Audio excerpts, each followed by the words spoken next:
If everybody wants to take a seat, we're going to get started.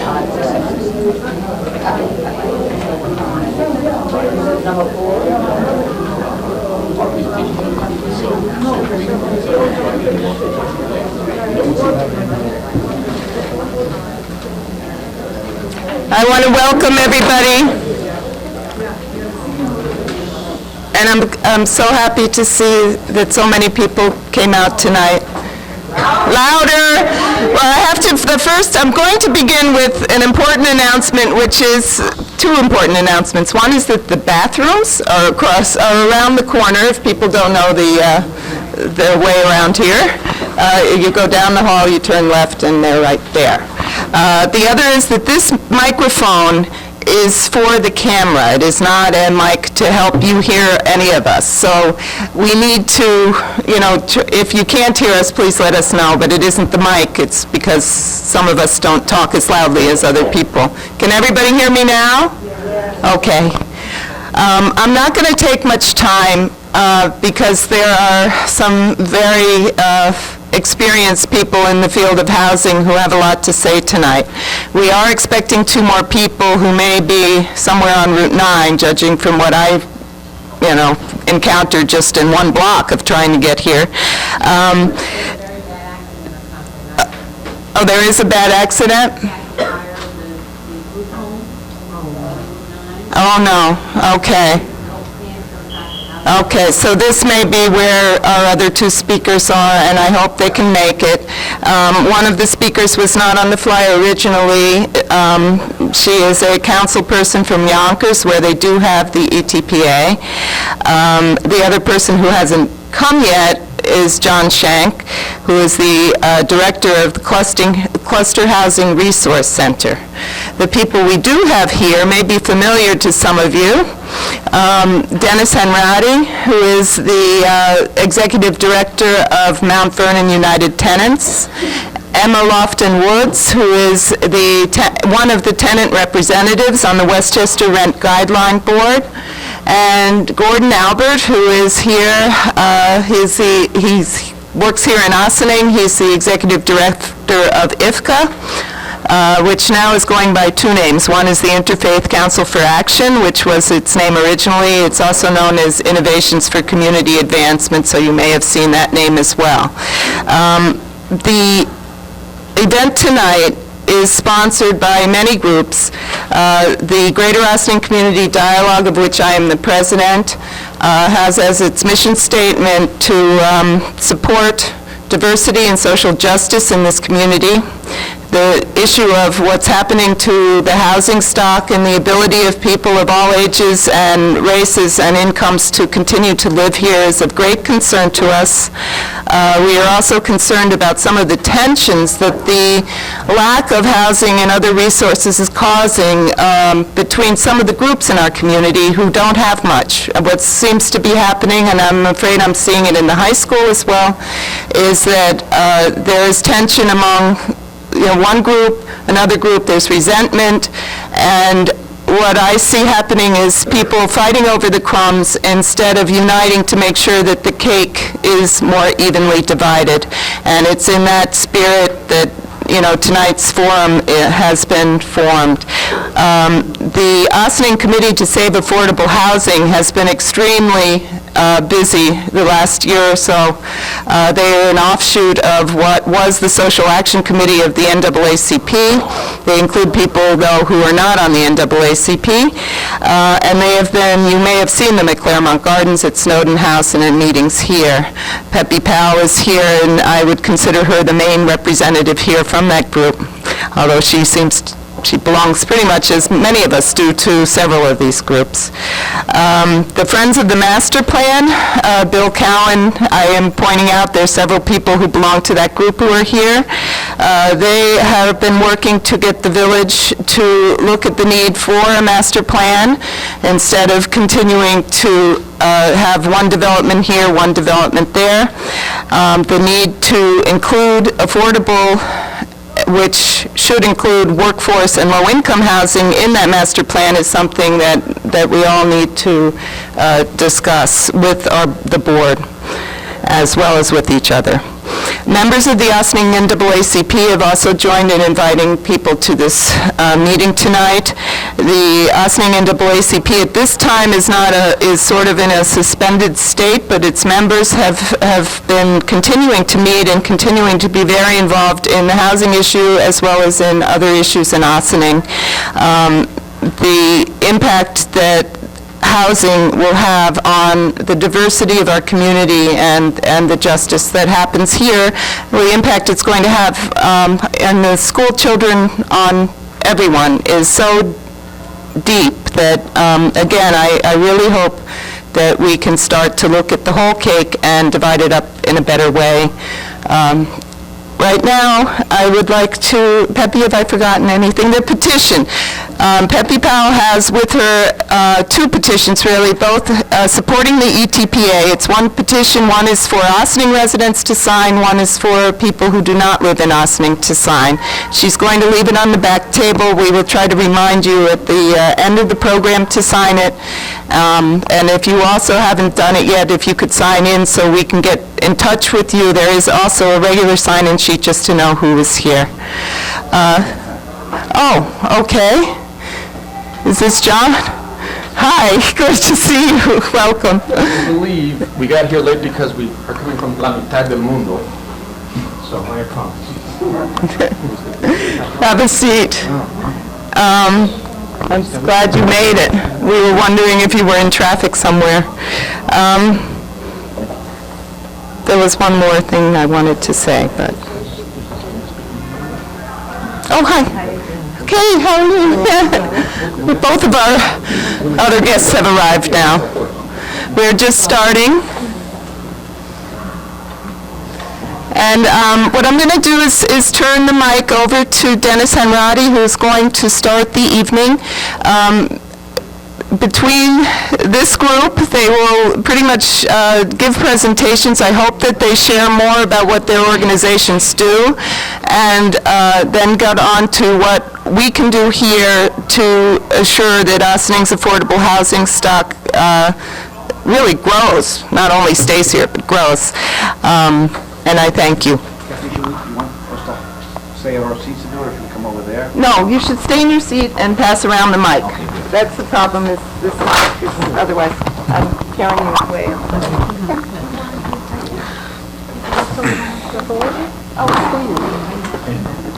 have one more coming. Oh, Nancy's coming? Okay, we know that's one person coming. I'm sorry, there was one more thing I wanted to ask. Is there anyone here who needs Spanish? Could you help me ask? Si hay alguien aquí que pues beneficiara de traducción en español de lo de esta noche. Si sí o no. Si sí no hay problema, si no hay problema. My job's been made much easier. Thank you, Johnny. And my wife was going to be the Spanish translator here tonight. My wife is the Hispanic Affairs Administrator for Westchester County, Martha Lopez, but she had a prior engagement that just happened tonight, so she couldn't be here. So she apologizes, but she had spoken to John earlier today, and John said he would do that, but it may not be necessary anyway. Well, I thank all of you who have come out. My name is Dennis Henrati. As it's been said, I'm the Executive Director of Mount Vernon United Tenants. I did bring a piece, I hope everybody got it. It's a notice of Tenants of Ossining. It's a little bit dated, because this is a couple of years ago, we had a campaign up here to try to bring the ETPA to Ossining. The only thing that's really that's dated on it, though, is it says about last year's guideline for the current year. At that time, it was 2% and 3%. The following year was 3.5% and 4.5%. This current year, which began October 1st, it's 4.75% and 6.5%. So it's very, very bad. We're going in a bad direction there. But what this does, just gives a little background. The ETPA, the Emergency Tenant Protection Act, is a rent and eviction law. What it does, it limits rent increases and it protects against evictions, unnecessary or unwarranted evictions. This little sheet gives a little bit of background on that. But whenever I talk about the law, I like to stress that it's the Emergency Tenant Protection Act. It's a New York state law, and the state legislature has determined when there is a less than 5% vacancy in the housing market, in the rental housing market, that constitutes an emergency. Now, we all probably remember back in high school or college taking elementary economics courses about supply and demand and how supplies and demands work. And that's exactly why we have the ETPA, the Emergency Tenant Protection Act. Because if there's a functioning market, people don't like you go to a store, you don't like the pair of pants they're selling, you go across the street or down the block to another store and buy another pair of pants. Because you have opportunities, you have chances to buy other things. But in a housing market such that we have here in Westchester and that we have here in Ossining, people don't have those chances. They don't have those opportunities. And the state legislature recognized that in 1974, that there was increasing competition for limited housing. Who's heard of the old rent control law? Okay, the old rent control law was passed after World War II, mostly to benefit returning vets. There was a very tight housing market. To make it so people were coming back, getting back on their feet, they could afford where they lived. That law went, the old New York State rent law, the emergency housing rent control law is the actual title of the law. Once again, emergency. That law was terminated in 1971. After rent control was ended in 1971, there was tremendous speculation by the part of landlords, rent gouging, people being run out of their homes, mostly in New York City, but here in Westchester also. In response to that, those actions by landlords, throwing people out, raising people's rents, doubling and tripling people's rents, the state legislature passed the Emergency Tenant Protection Act in 1974. A very comparable law. The Emergency Tenant Protection Act covers communities in Westchester, Rockland, and Nassau that adopt the law. It's a state law by local option, only for communities within those three counties. New York City has a very comparable law. It's called the Rent Stabilization Law. Very similar to some minor technical differences. But we don't have to worry about that tonight.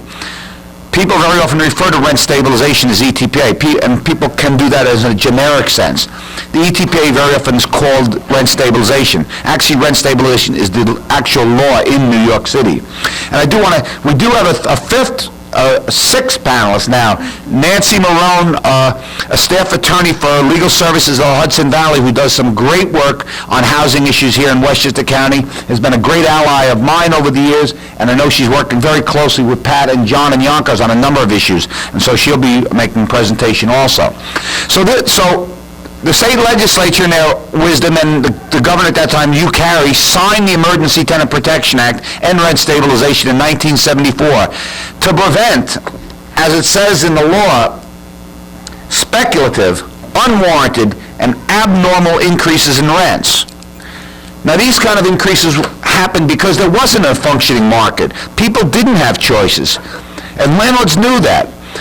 When a supply is limited, as it was in available housing and affordable housing, the demand is easily manipulated. And that's what was happening in those years between the expiration of the old rent control and the establishment of ETPA.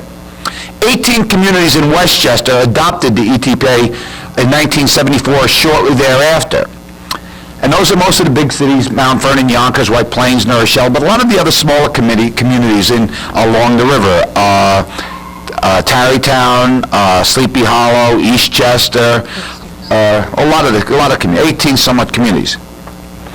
A couple of years ago, there was a real problem in the town of Croton-on-Hudson, and my office got a call that a new management company from out of town up in Rochester, Home Properties, bought a major property there and started trying to really jack people's rents up. So I got a call from residents there and actually people from the town board, from the village board. And I came up there and I helped the tenants organize, and lo and behold, the village of Croton-on-Hudson passed the Emergency Tenant Protection Act, which we thought was wonderful. It was the first new community in almost 30 years to come in and adopt the law. Subsequent to that, I got a number of calls from people in Ossining, from people in Peekskill, and from people in the town of Cortland. They too are having difficulties, some of which are from the same management company up in Rochester, New York, Home Properties, and they bought some properties here in Ossining also. But what seems to have happened in this housing market, Housing's hot up here now. These are nice river communities, some old, nice housing where people have lived for generations or have long family ties. All of a sudden, this is being targeted by real estate speculators. Now, I know there was a big meeting last night here with your friend of mine, Louis Capelli, about making a luxury development on the river. So this is a hot community. Westchester County overall is experiencing a housing crisis. There's a lot of good groups in Westchester, and you'll see some speak tonight, like Gordon Albert, my good friend from IFCA. A lot of groups are developing affordable housing, small not-for-profit groups. But it's always been my contention that we are not going to build our way out of this crisis. We are not going to be able to build enough affordable units to withhold this onslaught of private, luxury development and the pressures to move people out of the communities. We've got to also inject the term preservation into this dialogue. We've got to preserve those units that we do have in our communities, where people are living, where people have lived for years and years. We don't want to see that housing go the route of the luxury housing, see people take it over and jack up rents double and triple. While not-for-profits do a lot of good work developing affordable units, it's very, very labor-intensive, and they may spend 2, 3, 4 years to develop 6, 8, 10 units.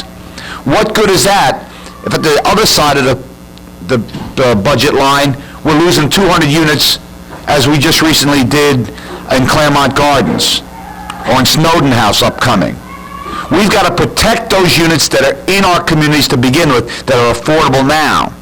And I think one of the best ways to do that is by local adoption of the Emergency Tenant Protection Act. Housing built before January 1st, 1974, 6 or more units in a community that adopts that law is protected by that law. And I think it's time. I think Ossining should have done it 2 years ago, but they didn't. But we can't turn the clock back. We can work positively to look ahead. I'm very enthused by the number of people here tonight in the audience, and also the great panel we have. And I want to thank Kathy and Pepe and anybody else who's worked on this, putting a good, important meeting like this together. And I want to stress, as Kathy said, like about this pie, not only do we have to make it more evenly, we've got to grow that pie. We are in a crumb fight. And this is not only an issue here in Ossining or in Westchester County, this is a national and international thing. This growing divide between the haves and the have-nots. And it's people like the people in this room who are standing up saying, no, we don't want to be involved in a crumb fight. We're entitled to things as a human right. Housing is a right, or it should be. It's enunciated in the United Nations Declaration of Rights, and we should be recognizing that here. And everybody's entitled to a good, affordable, safe, and decent, and dignified housing. And they shouldn't be worried all the time. When we talk about issues of economic security, I work on a lot of different issues, economic security issues. I work on welfare issues and low-income issues. But I always say, housing insecurity underlies all other economic insecurity issues. People cannot be fully functioning members of their community. They cannot do well in their jobs. They can't do well in school if they're always worried about their housing, if they're always worried about the landlord kicking them out or the marshal coming, and they can never really realize their full potential. So I think the etpa gives us a baseline of support that we can feel comfortable. It gives us a level of tenure that we know that the landlord must renew our lease the following year. And the amount that he raised the rent is limited by a local guidelines board, which Emma will talk about a little bit, being a member of that board. So you have these protections. Like I said, it's a rent and eviction law. It limits the amount rents can be increased, and it gives you a sense of tenure. You have the right to renew your lease, and you cannot be evicted except for cause. If you didn't pay your rent, the landlord can bring you to court, and you may try to establish a meritorious defense or something, or if the only other way you can be evicted is you're doing something very seriously wrong within your apartment. If you're violating a substantial obligation of your tenancy, and that usually means if you're like selling drugs out of the apartment or something. Outside of it, it's very, very difficult for a landlord to evict under the state rent laws. So you have two benefits.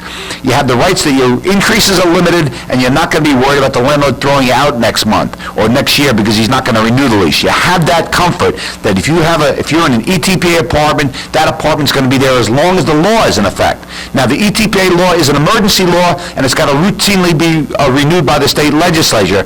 It was renewed 2 years ago in 2003 for 8 years. So this law doesn't come up for renewal again until 2011. So we're pretty confident for those 8 years, and I'm sure it's going to get renewed at that time. I'm hoping people are going to have a lot of questions. I just wanted to give a little background from historical purposes, but also like the campaigns that we've been involved in trying to extend the law to other communities. And it's not that difficult of a process. All it really has to happen for Ossining to adopt this law is for them to hold a public hearing under the statute. All they have to do is hold a public hearing and vote on it. The town of, village of Croton-on-Harmon did it on one night. And Ossining can do the same thing if there's the political will.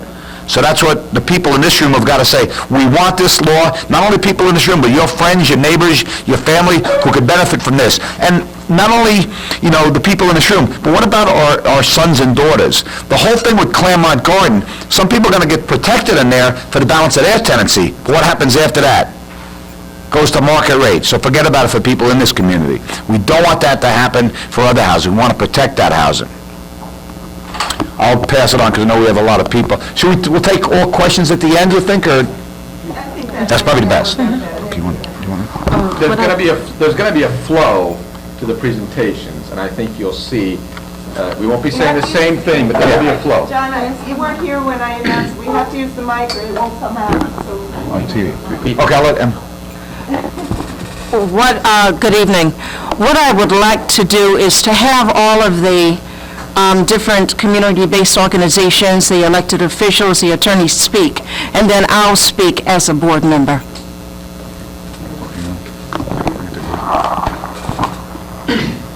Hi, my name is Gordon Albert. I'm the Executive Director for Interfaith Council for Action here in the Village of Ossining.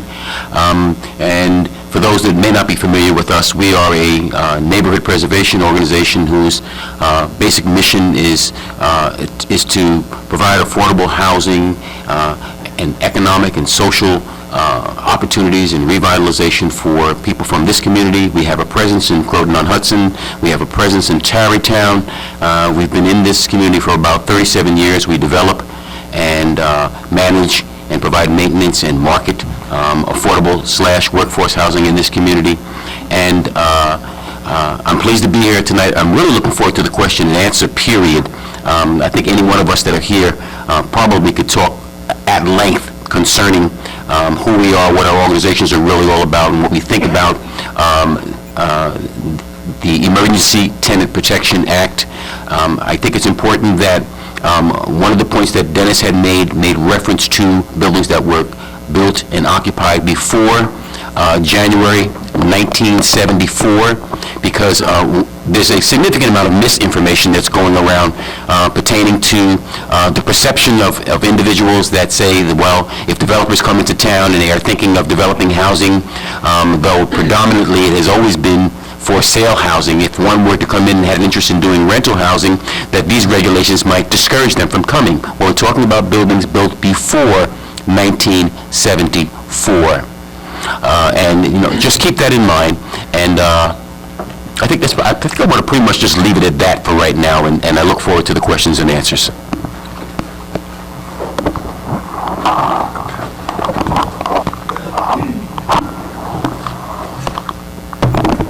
Good evening, everyone. Is this real? If you weren't here for that, this is just for the camera. Oh, okay. You have to project. Okay, my name is Pat McDowell, and I'm the city council person representing the 1st Council District in the city of Yonkers. And I'm joined here this evening with John Shanks from Cluster and Nancy Marone from Westchester Legal Services. And we have developed this partnership that we are actually traveling throughout the county and in New York City, trying to preserve our affordable housing stock. And the way we joined together was when, in my community, we had an apartment building which consisted of about 80 people who were about to lose their project-based Section 8 housing. We believe that it was an attempt by HUD to try to remove some of the houses from off their housing stock. And so this particular building was about to lose their inspection rating, and subsequently they was going to lose their funding, and as a result, the tenants that reside there was going to have their rents dramatically increased to market rate, which means that these people would have been forced out of their apartments. And we had two buildings that went underneath this particular situation. They were both owned by the same landlord. Well, as a result, the cry came out to our office, and the various levels of government, as well as the different non-for-profit agencies, joined together, and we fought it, and we saved these two buildings. Since that time, Nancy, John, and myself, we have drafted a resolution that has been adopted by the City Council in City of Yonkers. It's also have been adopted by New York City, Mount Vernon, Greenburgh, and the list goes on and on. Most recently, we presented the same resolution or a similar resolution to the Reform Caucus in New York City, and it was passed unanimously. It also was passed before the executive body of the New York State Democratic Committee, which again it was passed unanimously, and then it went before the body, and then it was also passed unanimously. I'm told now that this resolution is going to go to the State Assembly member Annette Robinson, who represents Queens, who heads the Housing Department Committee, is going to introduce this resolution. But our mission does not stop there. We recently, my office just drafted a cover letter, which we are going to send both resolutions to all the municipalities in the county. And the reason why we're going everywhere to talk about affordable housing stock is because, as you know, as we move forward and our paychecks is not meeting the needs in terms of our housing, just daily living. And I'm not talking about extravagant. I'm just talking about basic needs. So affordable housing stock is very, very important. And we're not talking about enhanced vouchers, which Nancy refers to them as, and she's going to speak to a little bit more on it, as sticky vouchers, because as Dennis had mentioned before, if you have an enhanced voucher and that person moves and they move out of the state, you still, that apartment goes back to market rate. So you're losing little bit by little bit your affordable housing in our communities. And what we have to do, we have to preserve our affordable housing stock, not only for ourselves, but also for our children. So, in short, although Yonkers is the fourth largest city in the state of New York and the largest city in Westchester County, we recognize in Yonkers that we are just a small voice when it comes to the whole big picture. This is why it's important that Yonkers band together with Mount Vernon, band together with Ossining, because if we all articulate the same voice, if we have one movement that's going to Albany saying that we demand affordable housing, then Albany takes that to the federal level, then hopefully we get something done. I'm next going to turn the mic over to John Shanks from Cluster. Thank you. I like to describe us as the three musketeers of affordable housing efforts in Yonkers, and we've had a good run of late, and it's a pleasure to be here tonight. As Pat's noted, we've seen for a long time, Nancy and I do the work that Dennis does in Mount Vernon and that Gordon's been doing for years and years throughout Westchester and more recently in Ossining, of course. And we see day in and day out, what are the gaps? What are the holes that tenants consistently fall through? Even in communities where there is ETPA, there are still gaps in the laws. Not every property in Yonkers is covered. If Ossining adopts it, and we sure hope so, and we hope that our being here tonight helps the effort along, and we'll look forward to more ways to how we can cooperate, because God knows every community in Westchester that adopts ETPA, every community in Westchester that gets on board with resolutions like Pat and Nancy and I have been able to put together, helps us, the whole effort, go further. But we've seen there's other holes even where there is ETPA. What you all live in general here, we see probably in similar total numbers down in Yonkers and in Mount Vernon. families that do not have the benefit of ETPA, families who, they come into my office and they're crying because they made one phone call about the fact that there have been no heat for the longest time, and now the landlord's giving them walking papers. Why? Because they don't live in a protected building, they don't have a lease, they're a month-to-month tenant, and the landlord can terminate them for no reason with 30 days' notice. So one of the things that the city council legislation that Councilwoman McDowell successfully pushed through unanimously, it's still a shock to me, in Yonkers City Council. I'm still not sure what gun she held to her Republican councilmates' heads to get this passed, but it got passed. One of these points is eviction for good cause only in all properties of 3 units or more.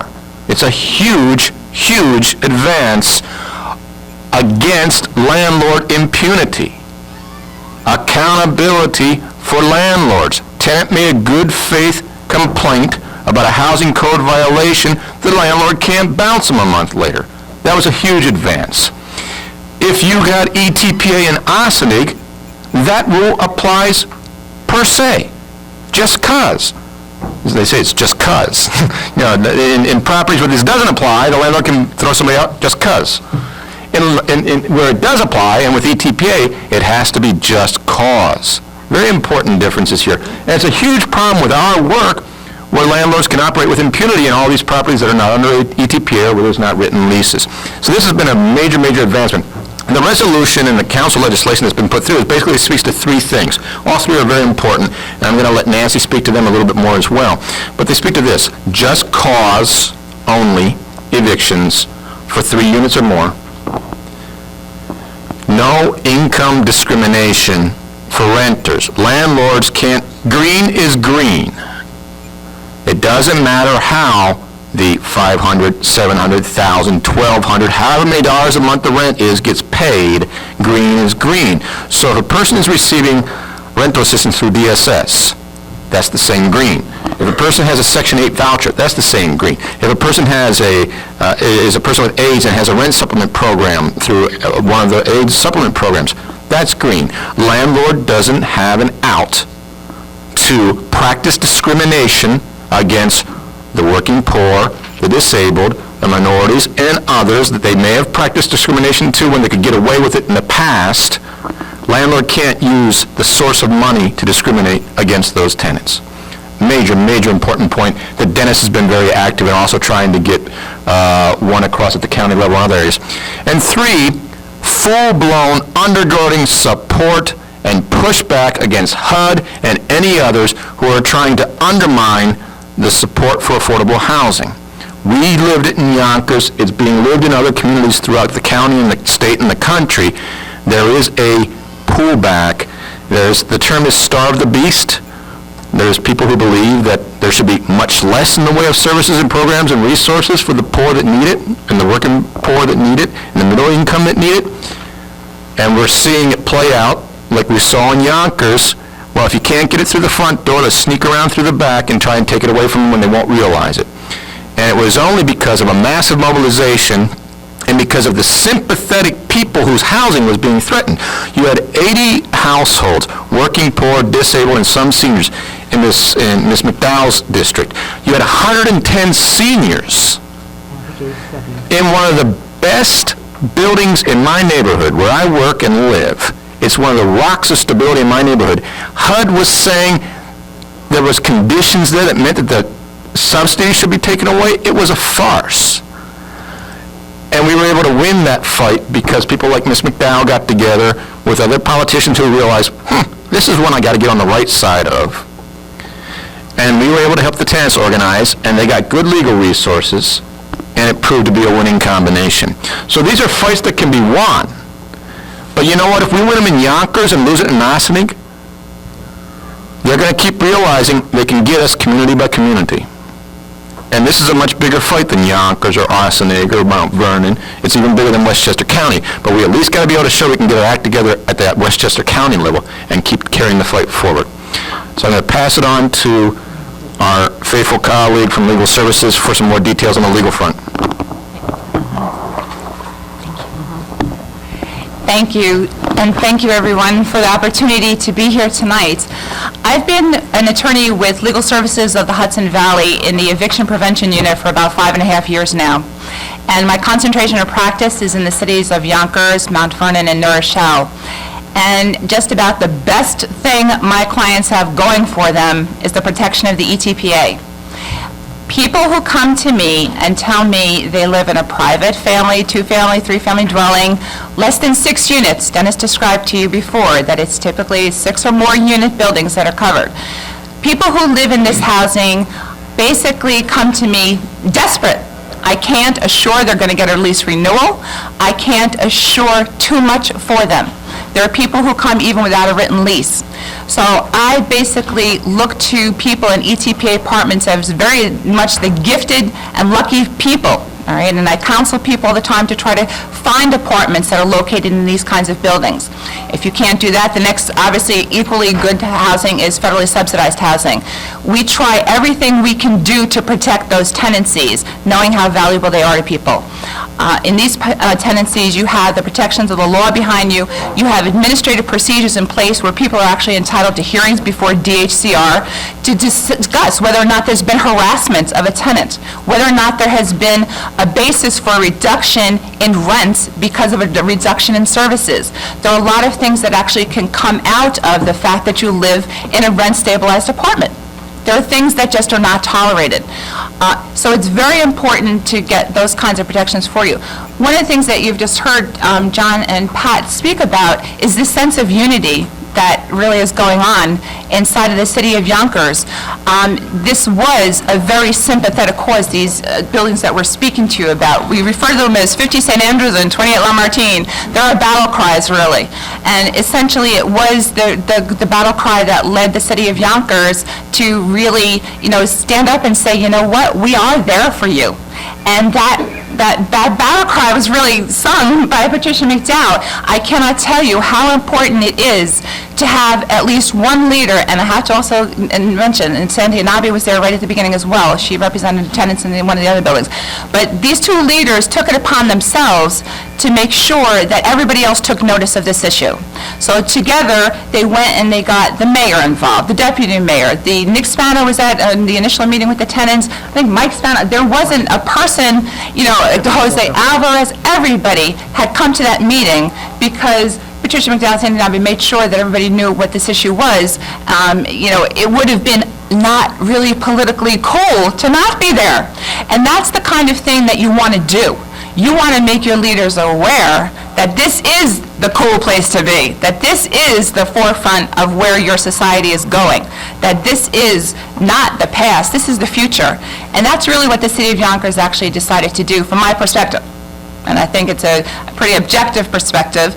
I'm coming at it from the very discriminating, point of view, which is basically I want more and more and more protections. So I think I have a pretty good, basis for stating what I've just said. So in that sense, it's very important to have that unity, number one, amongst the tenants, and then you've got to get somebody in there to triumph your cause. And that person you have to support with every ounce that you've got in your body. The tenants at these two buildings, when they see Patricia McDowell walk into the room, Sandy Anabi walk into the room, it's a standing ovation. That's all it is. I mean, anything they can do to help them is just, not enough. They'll absolutely, it's that kind of thing. You really need to take care of the people who take care of you and let them know that you're there for them. And that empowers them to actually help you even more. So that's a very, very critical piece in that whole process. In terms of, this concept that everybody's entitled to housing as a human right, when we went before the Reform Caucus of the Democratic Committee in New York City, I said this, and it's actually in the press release that members of Ms. McDowell, circulated to the different various newspapers. My quote, I said, housing is a human right, the UN says so. And somebody said, well, exactly what are you speaking about? Well, it's right there in the International Bill of Rights. Okay? And then when you see the different kinds of things that have, come out of that, statement that housing is a human right, the UN actually had to write a special document to describe and clarify that they meant it is a human right. And they talked about that it's human dignity that we're talking about here. It's not just something over your head. It's decent, it's affordable, and it's healthy and safe so that you can actually live your life in dignity. And that's what we're actually talking about here. So it's time, and I think the time is here. Ms. McDowell was successful in getting that resolution passed at 3 levels in 1 day, unanimously at each level. Now, if that doesn't say something to you, I don't know what can. It's telling me that people are ready now to listen, take heed of what's going on.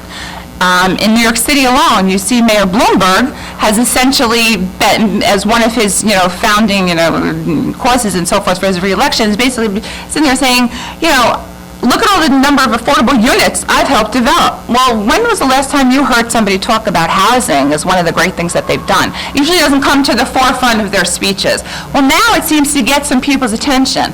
So that's the kind of thing that you need to do. You need to tell people, yes, do not bury this issue. Don't obfuscate it with a whole bunch of other kinds of silly politics. We don't want to hear your backbiting comments against each other. Let's talk about what really matters here. We're not going to tolerate that kind of political jargon. It's not of interest to anybody. Let us know where you stand. Let us know what you're going to do. So this is really a key time for you to be discussing this right at election time. In case you have, I'm really not so familiar with who you're voting for here in the town of Ossining on this election, but whoever you've got a chance to grab an ear from, you need to do that and just say, if I vote for you, what are you doing? Because as soon as you're there, I'm going to be saying hello, remember me, and that kind of stuff to let them know you need some action. And with that, I'll pass it over back to Dennis to Imogene. Excuse me, and then I'll be glad to answer any questions that you might have. Oh, Amy. Okay, I'm sorry.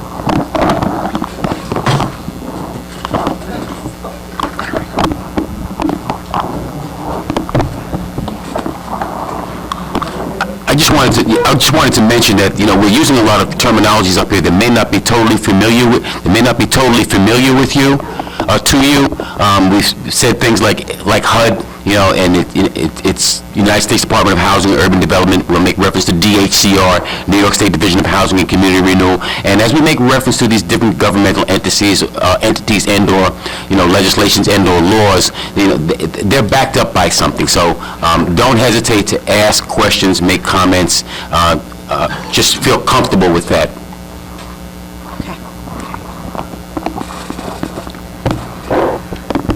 All right. Well, good evening, everyone. And though we are told that the microphone isn't for hearing us any better, I'll try to speak as loudly. Okay. No, I wouldn't mind that at all. In fact, I wanted to do that. Yes. It may not be correct, you might get taken with you, that's all. I may have to take the mic with me. Okay. Walk around, you can do. Yeah, and I agree with my brother here that I don't want to feel disconnected from the audience. I am Emma Lofton Woods. I am a tenant representative on the Westchester County Rent Guidelines Board. I was appointed to that position January 2002. I live in a rent-stabilized apartment. I'm going into my 32nd year at 300 North Broadway in Yonkers. And I bring that up because just like the elected official here, the attorney and John, have spoken of the different issues and the plights of tenants in Yonkers, I also have our story. During the latter part of the 70s and the 80s, the co-op conversion took over the city of Yonkers as if it were a new game in town. And indeed, it was a new game. It was a game called profit. And what that did was eliminate affordable rentals. I fought against that in my building. My building was co-opted illegally. It was converted. We were all 25 families facing eviction. We faced homelessness. I don't know if anyone in the audience has ever been in a shelter, if anyone has ever been homeless. You know what a nightmare that is. You know what a violation of your humanity that is. We faced it. I organized our tenants, those 25 families. We went to Yield, we went to Cluster, we went to whatever organizations that would give us assistance.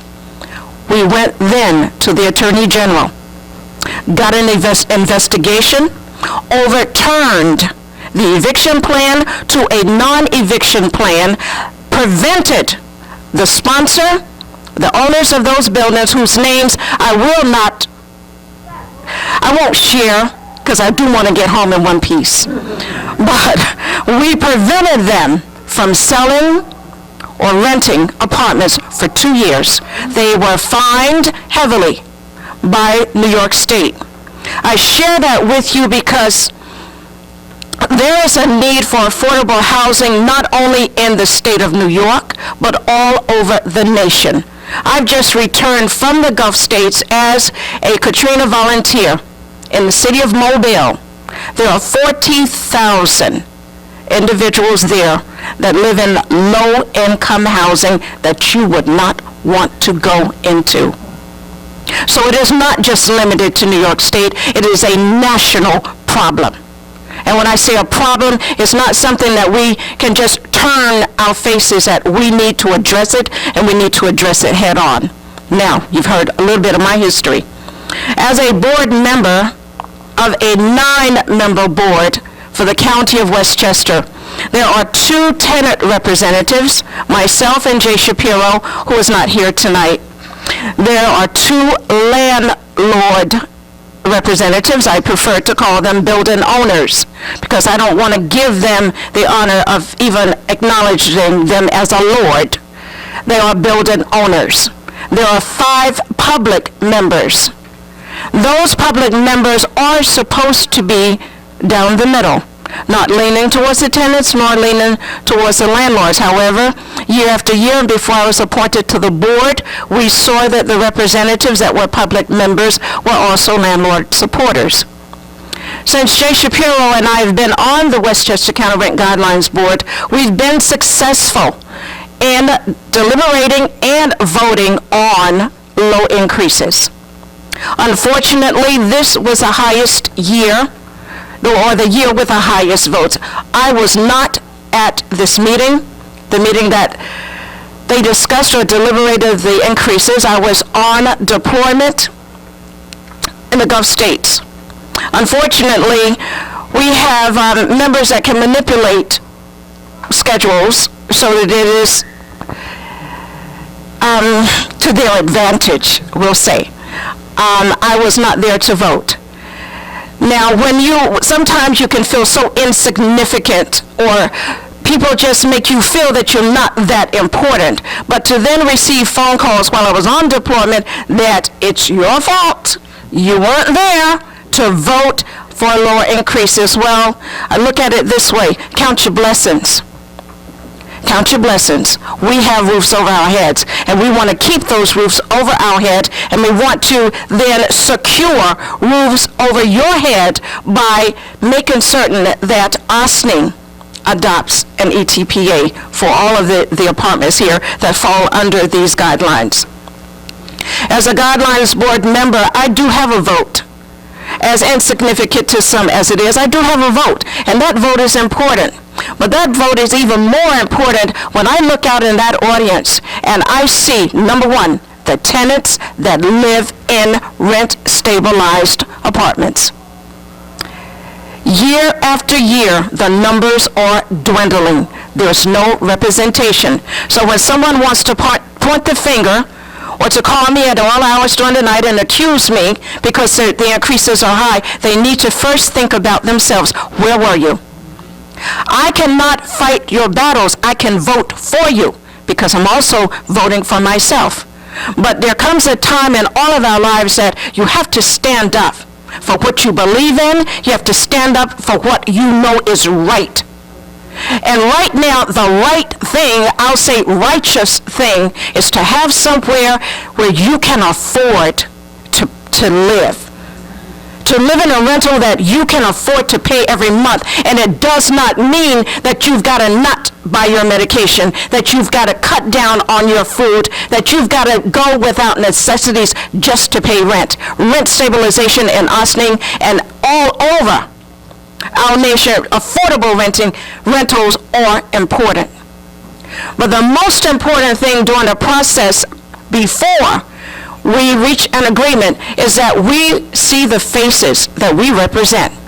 Tenants know how we're going to vote, Jay Shapiro and myself. We are going to vote for 0 or the lowest. But there are 5 public members that tenants that are in rent-stabilized apartments and rent control must convince. We do not have the affordability of hiring an ad company to come in and give a great big presentation, but the fact that you're there, whenever Ossining does adopt etpa, I want to see your faces, because your faces are what helps those 5 members to make up their decision. They could go either way. And I've been told time after time by the building owners that why should we care? By the representatives of the landlords, why should we care? The tenants don't care. They are not here. If you've ever seen one of our hearings and you scan the audience, you will see that there are very few numbers. It's important that your voices are heard. That is very important. There's one iron rule to organizing. And I'm sure that Gordon and Dennis and John and the elected official and the attorney probably knows the same thing.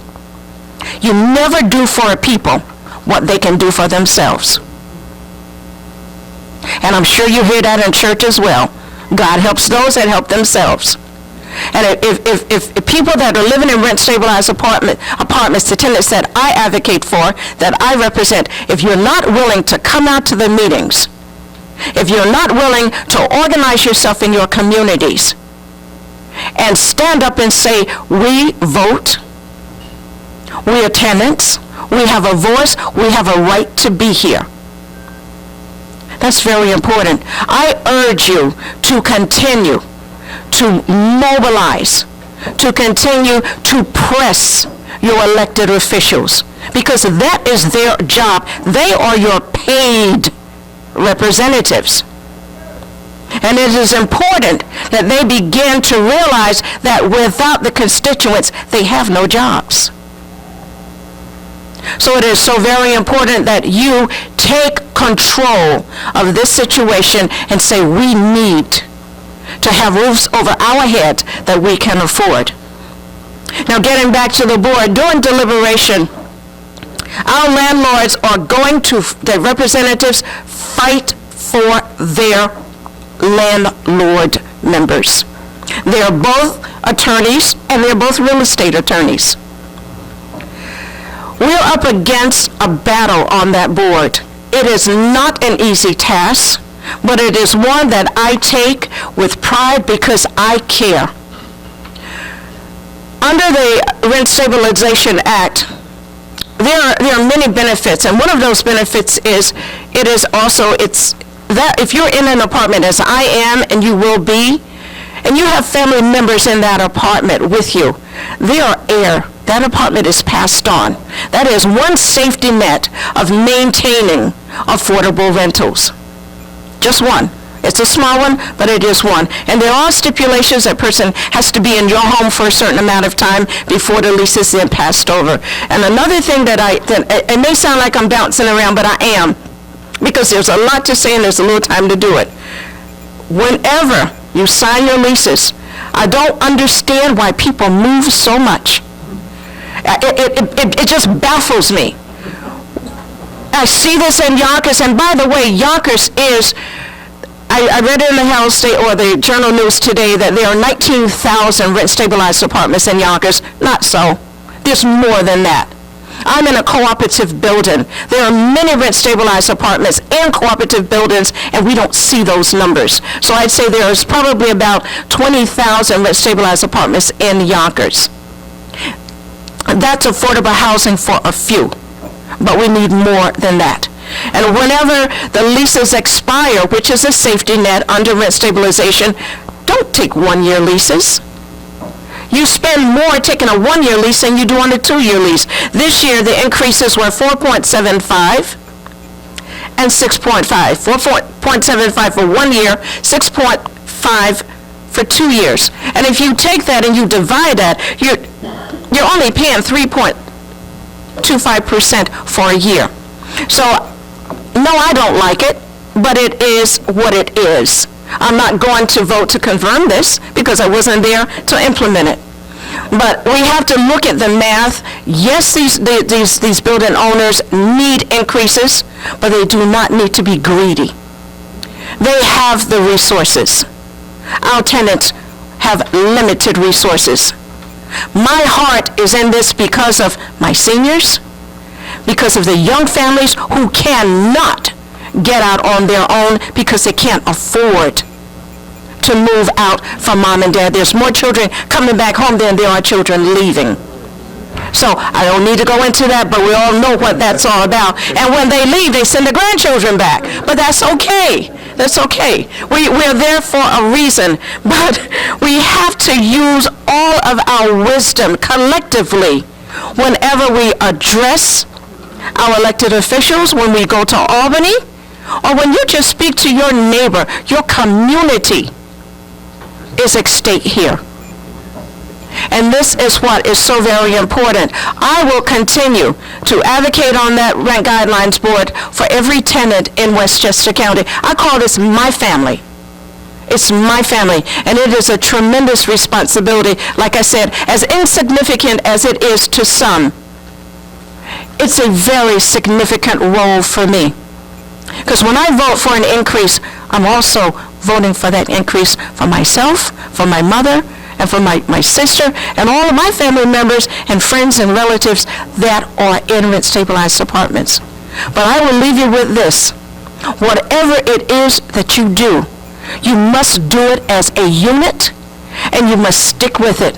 It's not an easy road, but believe me, I'll take death threats any day and have a roof over my head than to lie down and do nothing.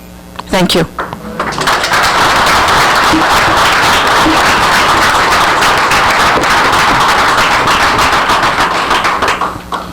Thank you, and thank all of the speakers. Now, we'll just